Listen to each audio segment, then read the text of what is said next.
Hello my creative critters and welcome to Sketching with Sarah. I'm Sarah and this is the first video of my journey through this thing I'm calling Sketchmas.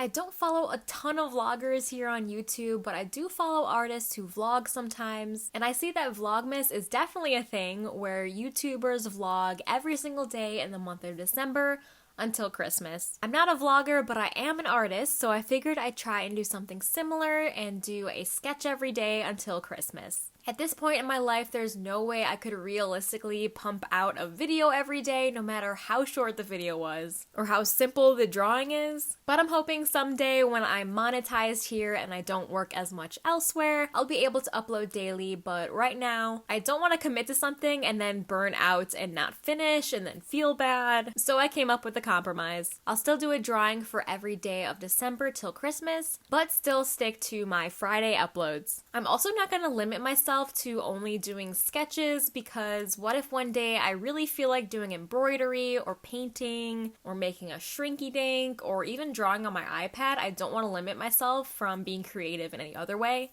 I really want to focus and refuel my creativity this month because I'll be honest, I haven't opened my sketchbook in a while and I miss waking up and feeling like drawing, and through Sketchmas, I'm hoping to reignite that drive to draw in my sketchbook. Anyway, now that you know what this series is gonna be, for day one I wanted to draw some kind of dynamic pose to practice drawing humans again. If you've seen any of my YouTube videos or on my Instagram at all, there's very little human drawings, but a lot of animal drawings. I have gone through art school and I do love doing life drawing and gesture drawing and things like that of humans, but since graduating and realizing what I really love to do in art is to draw animals and learn about them in that way, I just haven't been feeling like drawing humans, and in a way I've been avoiding it because why draw a boring human when you can draw like a candy cane giraffe or a blueberry turtle or even Cruella de Vil as an ostrich. And yes, all three of those are a video here on my channel, so I'll put a link somewhere for you to check it out if you're interested, but basically my point is, why would I draw a boring person when I can do something creative with animals? And animals are just way more interesting to me anyway, so that's why I tend to draw them more often. But I was recently approached with a really cool project involving superheroes, and I think whether or not this project goes through, it might be time to start drawing some humans again, at least to brush off the rust on my anatomy skills that I haven't used in a while. It can't hurt. When thinking about doing Sketchmas, I was thinking what I wanted to accomplish during this month of drawing every day, and I was like, well, if I'm drawing daily, I'll definitely get really good at whatever I choose to draw if I do the same thing every day. So I thought maybe if I do figure drawings again,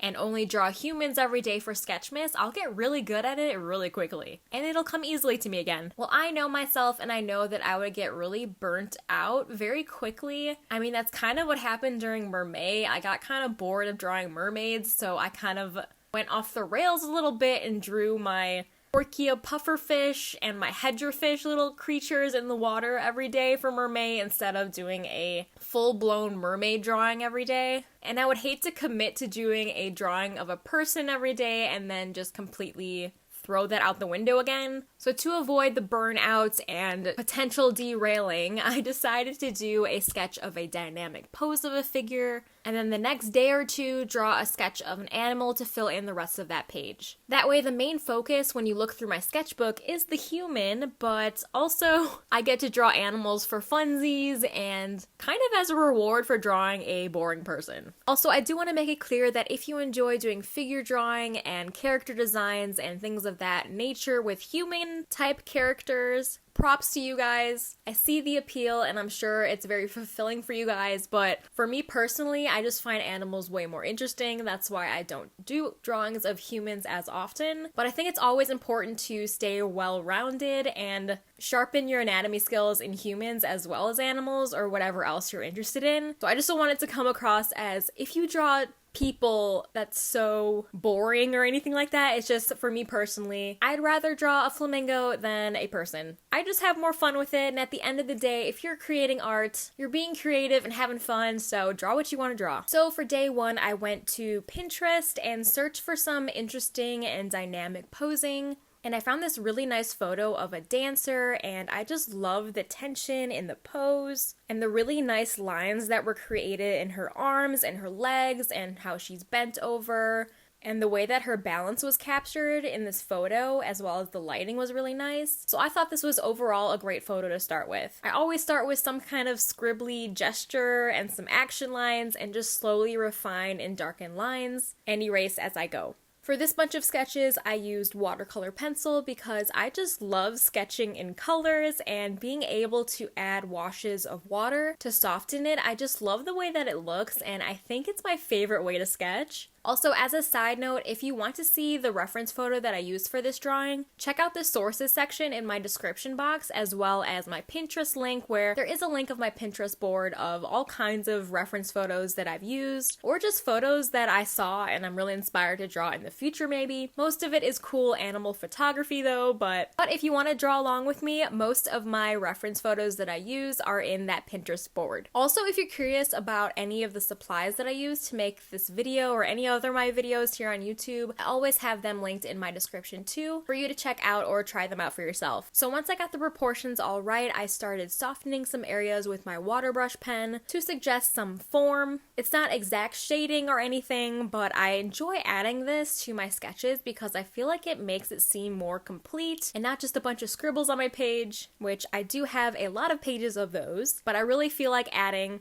the water washes really softens up some areas and it just really makes it look more like a complete drawing, and I really enjoy that. Once I softened some areas with the shading of the watercolor pencil, I added a little more strategic line weight in different areas. And once I was alright with it, I decided to move on and draw some animals to fill in the rest of the page for days 2 and 3 of Sketchmas 2021. So for some reason, with the pose of this girl, it really reminded me of like a flamingo with its wings straight out and running with its long neck and legs. I don't know, I just got some flamingo vibes from this pose, and I thought it would be really cool to draw that kind of pose with a flamingo. But with the space that I was working with for the rest of this page around the figure drawing, I thought I would just focus on the flamingo face for day 2 and then a more scrunched up pose for day 3 of the flamingo, just to make it look better on the page. Also, I'm pretty sure I've done sketches of flamingos kind of stretched out like I was describing already, and so I figured I'd just do some other poses and take advantage of drawing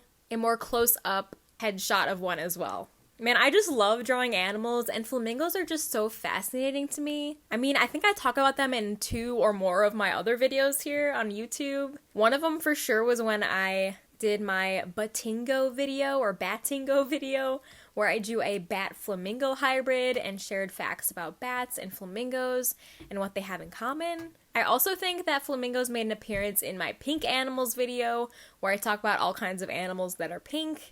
Which reminds me, I should do more videos for that series, exploring animals in other colors. I just have a laundry list of all kinds of ideas, so if you're not yet subscribed, maybe think about doing that. I'd love to have you here. Anyway, I hope you guys enjoyed days 1 through 3 of Sketchmas 2021, and next week I'll be sharing days 4 through 10 probably, and in the meantime, I'll be posting each sketch as I do them on my Instagram, so be sure to follow me there too, and all the links to any of my social medias, like Patreon and Twitter, are linked down there, so be sure to follow me and come say hi. If you guys are digging this Sketchmas idea or like what I drew so far, please leave this video a like and subscribe for more art and animal related content. I upload a new video here every Friday, and I would love to have you become a creative critter with me. Follow along on my YouTube journey. If you made it this far, leave me a comment and let me know what animal the girl's pose reminds you of. Besides a flamingo, I thought about cranes or maybe a hummingbird too. Tomorrow I might add a little hummingbird on this page because there is a little bit of space left, just to fill in this page a little bit more before I move on to the next figure drawing page. So let me know what other animals you think would go along with this sketchbook spread. Anyway, thank you guys so much for watching. Stay creative, and I'll see you next Friday's video.